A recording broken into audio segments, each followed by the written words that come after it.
Don't Pepper straw. But it works. It's got to look good. It works. Don't you have that little guideline?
May 22nd, 2025, City of Conway Board of Zoning Appeals meeting to order.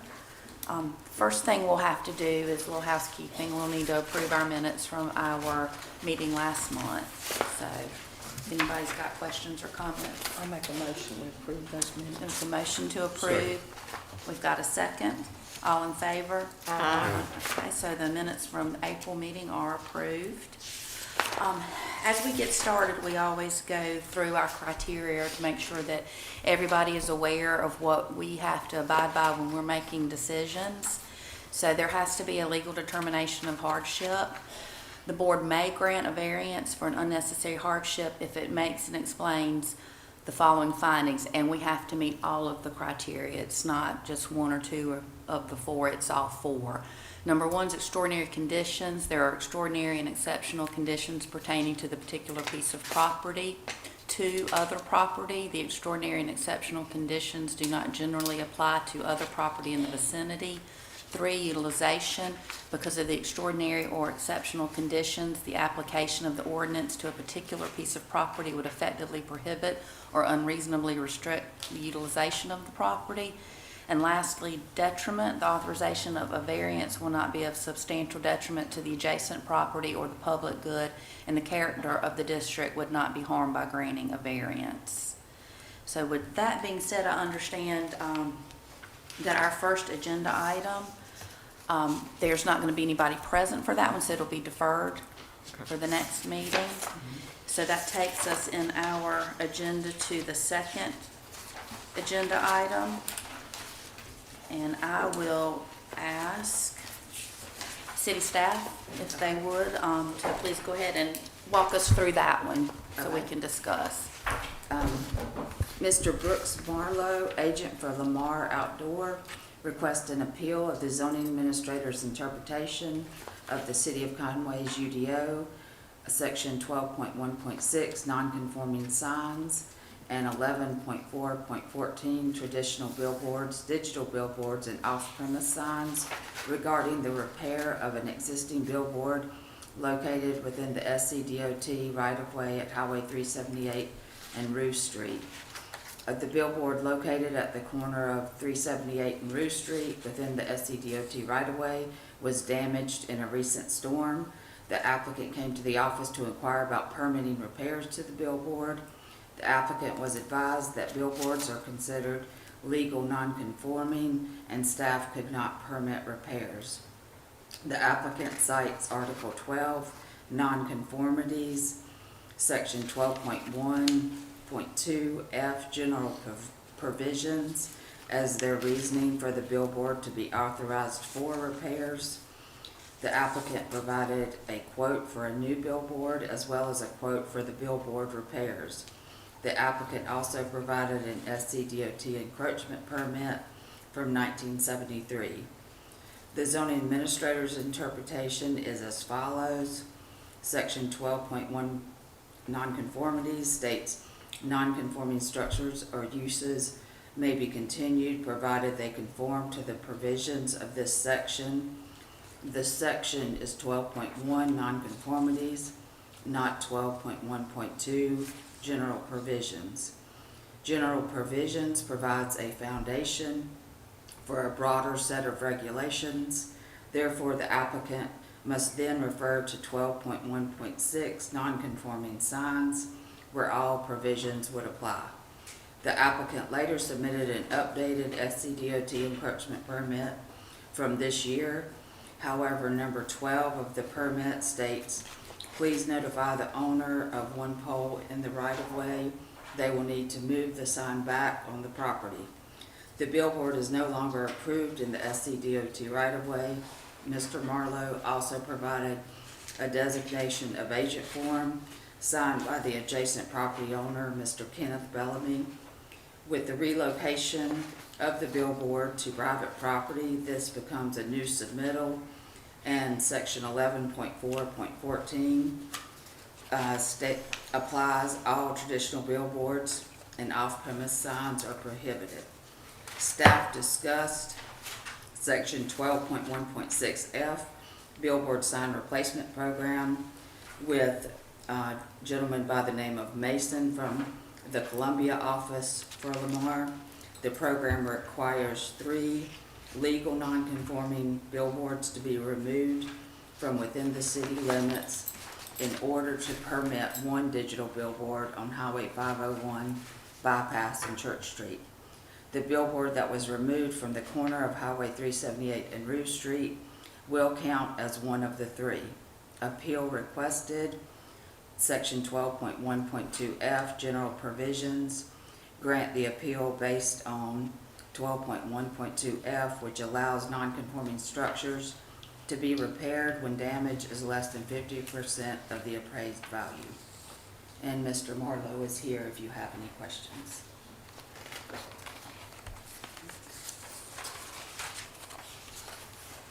Can I ask one thing for my clarification? Yes, ma'am. Getting started. 12.1, that's any non-conforming structure, correct? So if you had a building, a porch, a house, Right. you were non-conforming, you had damage, you fall under that. Right. And then we have section 12.1.6 that applies to non-conforming signs Right. within, okay, underneath that, okay. And we're happy to hear from the applicant. If you'd like to come up here and state your name. My name is Brooks Marlowe. Okay, and Mr. Marlowe, can I swear you in quickly? If you promise to tell the truth, the whole truth, nothing but the truth? Yes, ma'am. Okay, go ahead, thank you. Like Ms. Wilkerson pointed out, the morning that we figured out our sign had come down, I was relatively new to the industry, wasn't sure of all the procedures that needed to be followed. Ms. Wilkerson was very helpful in saying, you know, these are the documents you're going to need, X, Y, and Z. Get those back to me, we can move forward. Later that afternoon, she did send an email saying, you know, due to sections 12.16C 1 through 2, that it would not be allowed to be reconstructed. Section 3 of that, though, in that same section 12.16, is if a sign is damaged beyond 50%, it cannot be reconstructed unless it complies with all current structures. That one doesn't apply because ours was under the 50% threshold, whereas 12.1.2 speaks specifically to the reconstruction of a billboard that is under 50%. Non-conforming structures shall be permitted to be rebuilt or repaired after sustaining damage less than 50% of its appraised value. I feel like that's pretty cut and dry. That's the crux of essentially our entire argument is that the first section doesn't speak to repairs. So you have to dive a little bit deeper into the ordinance where you would find 12.12F that actually speaks to repairs.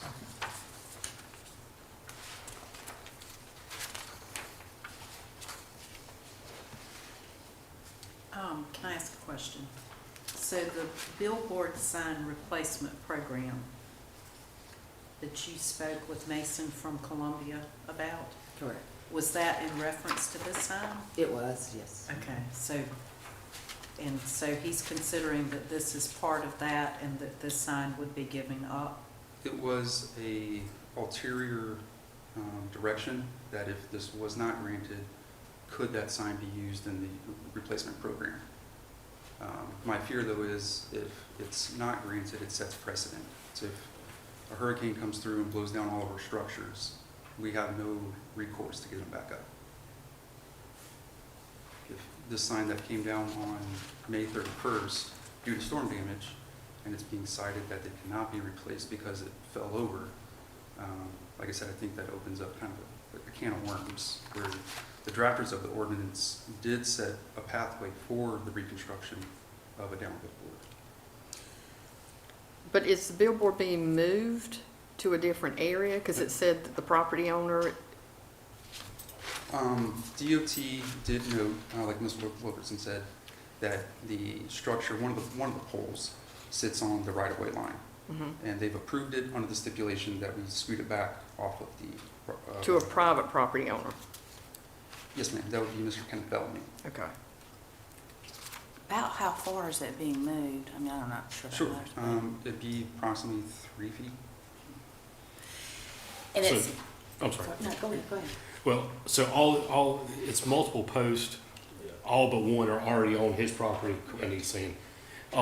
Quick question about 50% of the value, like, how do you determine the value of this, Of the structure? of the structure? Is it just the cost of it, or is it, No, there's more. Potential going into- revenue. Yeah, right. Okay, If yeah. I was a business Okay. owner and I bought, hamburgers, I'm not going to charge what Yeah. I paid for it. So there's a few things that go into it. One thing that we're accounting for is what that billboard is actually billing. So if we had a competitor that came in and said, hey, we'd like to purchase some of your billboards, there's usually like anywhere from 6 to 10 times whatever that billing is would be the value of the structure. okay.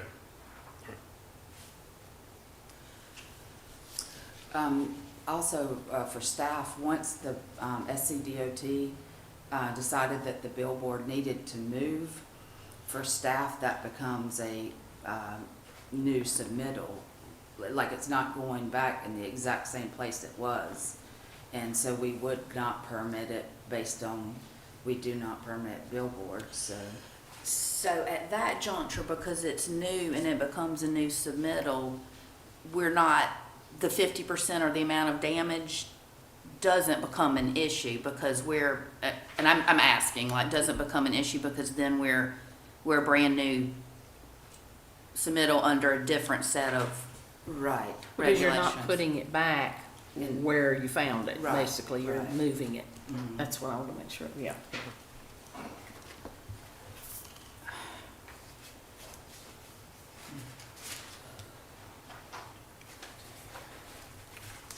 I just felt we were moving in compliance with DOT's directive. And understandably so. But I don't know that, Ms. Daniel, may I speak? sure, if you don't mind introducing don't yourself mind at and Swearing in. promising to tell the truth. I do. Okay. My name is Ty Singleton. I'm the sales manager for Lamar Advertising. What Brooks is trying to say is basically when 378 was widened, that board was still there. So DOT just allowed us to leave it like it was. It's grandfathered in, it's there. And they didn't care. But now that it's actually, we have to go back and put it back up, they just asked if we would move it 3 to 5 feet, just kind of out of the thing. It'll be on Mr. Bellamy's property. I mean, we're really literally not moving it more than about 5 feet. So it's not a new sign. The sign that we have here, everything that sign has can be used, and that's why we say we can use every bit of it except the poles. I have a Poles question. are- Are they asking you to move it, or did they tell you to move it? Well, Or tell you you had to move it? they gave us a permit. We already have the DOT permit to put the sign back up. They just asked us if while we were doing it, we could move it over. So in other words, if you came back and said, well, no, they say if I'm gonna do it right, I gotta put it right back where it was, would they still allow you to do it? That's what I'm We have the asking. permit, so Yeah, we have the permit from the DOT. for them to put it back where you had We're it. right. Perfect, okay, that's what I was wanting to know. No, the permit doesn't, the permit reads, please notify the owner Oh, yeah. of one pole in the right of way. Oh, They will okay. need to Oh, then move they're the not sign really- back on the okay, property. well, then all Yeah, that's- it's not gonna yeah. be exactly in the same holes. Gotcha. We could put it back in the exact same. Same holes holes, anyway. but in the same, Right. It's in area. the same general vicinity. And as far as it becoming a new submittal, there's no restriction on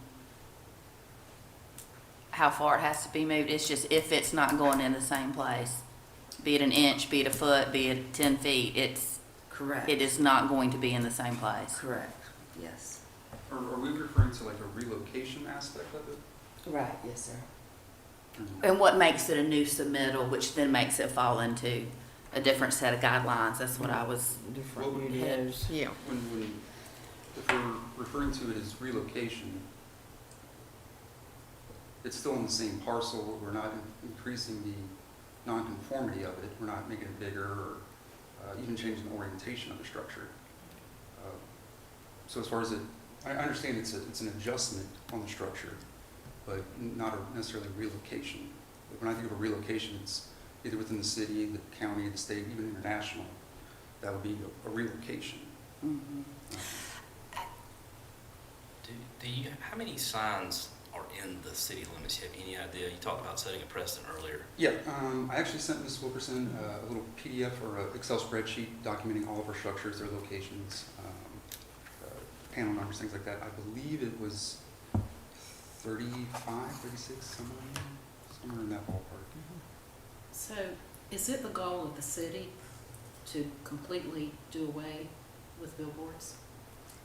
Correct, yes, that's why we have this section and why city council passed a section for legal non-conforming, be it a site, a structure, because the only stance the city has is once it is affected by this section of the ordinance. So relocation for staff is movement of any kind. And we don't permit billboards unless it's part of the billboard replacement program. And I think that's where I'm struggling, because Yeah. if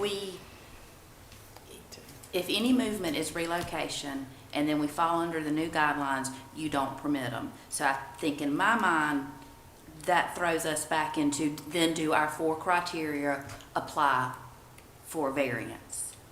And what that leads me to when you go back and look at them is, I struggle with number 1. I don't think there are extraordinary and exceptional conditions pertaining to the piece of property, because any non-conforming structure in a sign setting is going to have the same conditions. It would apply to any other property of that nature. It doesn't keep the property owner from utilizing his property. So I can't fit a variance under it moving and having a separate set of rules under my 4 criteria. That's what I'm having an issue with. I think the can of worms that we will open is if we allow this, then any sign that has any kind of damage that they want, that we will never reach the goal that the city wants to get rid of sign billboards. We will always, then it'll be, you approve this one, why can't you approve this one?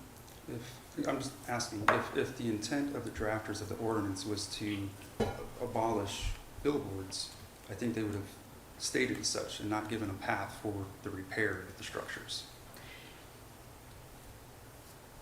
And I understand exactly what you're meaning, but That's actually what I'm struggling with. But a little bit. I think that would be part Why of would they the do that? facade came down, or, more than the sign itself was disabled, is my thought on that. And I could would be also wrong. add that based on your description of appraisal, these post simple signs would never meet the 50% piece. So you would always be in the situation where you could replace them for, the appraisal test wouldn't pass. Sure. So you'd always be able to demonstrate there's more value there than what it would cost to replace. So you always have a path to replace them, which again goes, I think the intent of the ordinance as we understand it. Right, and also if you're gonna put it back, you can't put it right back in the holes that it's in, talking about the post, and you gotta move them 3 feet. There you Puts go. us in a different, Yeah. in an area where you. It just need doesn't to fall be under permanent. that criteria, I think. Anything else from anybody? Did you have any letters, emails, comments from anybody else on this once? No, we haven't heard from anyone. I think based on our discussion, I'll make a motion that we're not gonna be able to grant this request because of the movement of the sign, which puts us in, I think, into a new area where we have new rules, but also if we were to grant it on the basis of a variance in that vein, I don't feel like we meet all 4 criteria. Does anybody want a second? Second. All those in favor? Aye. Any opposed? And, we are always in a position where we want to help and we want to work with everybody, but we are given a set of rules that we've got to follow too. So, I just, the follow-up question. When would the 50% rule be applicable? I think in this scenario, if we were not in the movement part of it, I think that's, if you could, I don't know though, because even, And that falls back to my concern. If something, severe storm does knock over our structures, but then, I still go back to the criteria. I guess it would be on a case-by-case basis. But if they're trying to get rid of all of the billboards, then if a hurricane comes through, sounds like to me that'd be what. Yeah, Okay. and What's to do? and I'm speaking hypothetically because I feel like we've concluded this matter. Yes. But hypothetically, if you had a sign that was somewhat damaged but was going right back up where it was with minimal damage, I don't think you'd be in need of a variance because you're not moving it, and it would be if it was under the 50%. But because I think that puts us in a different area, but now we don't permit anything new, and because it's not going in the same location, it has to be considered new. I thought that was a really good point about the 50% though, because It is, yeah. That, Well, let me ask you this. If the sign was still standing and had not been completely knocked down and you didn't have to move it, it was still standing and a little corner of it was ripped off, would you be here? No, it would have been already fixed. Exactly. Right. And this would probably have been fixed, if we knew it prior to all of this going on. I mean, we probably went back and just pushed it back up, set it back up, and done with it. However, we were trying to do the right thing. Right. And I understand, the city of Conway doesn't like billboards. I know that. I've been in the billboard business 25 years, and I lived in Conway for 64. I know that. Stop telling However, me. I know. But, and I understand, and 4 feet, 5 feet, I guess that's the key part. But again, when you talk about taking things away that you don't like, I mean, there's other things we can talk about. There's telephone poles and light lines and those kind of things that, aren't, they're not really pretty to look at. At least the billboard, we can dress it up and make it look like, but. And that's not for us to Right, decide, because we right. And have to that's go why I say by. I will Right. decision That are be set. made based on the fact that, okay, the 4 feet does matter. So if it's the 4 Yeah. foot is what caused it, then so be it. And But we I just- too we have to be careful. You mentioned precedents, and I understand that, but we have to Yeah. be very, very careful about setting any kind of precedents that's gonna then fly in the face of what the ordinance says, the UDO says, what the city council has determined, those criteria. You know, we can go down a rabbit hole very easily that we don't intend to, so we have to really sit by our guidelines. I don't want to get out of turn either, but, you know, I don't remember the severity of that storm.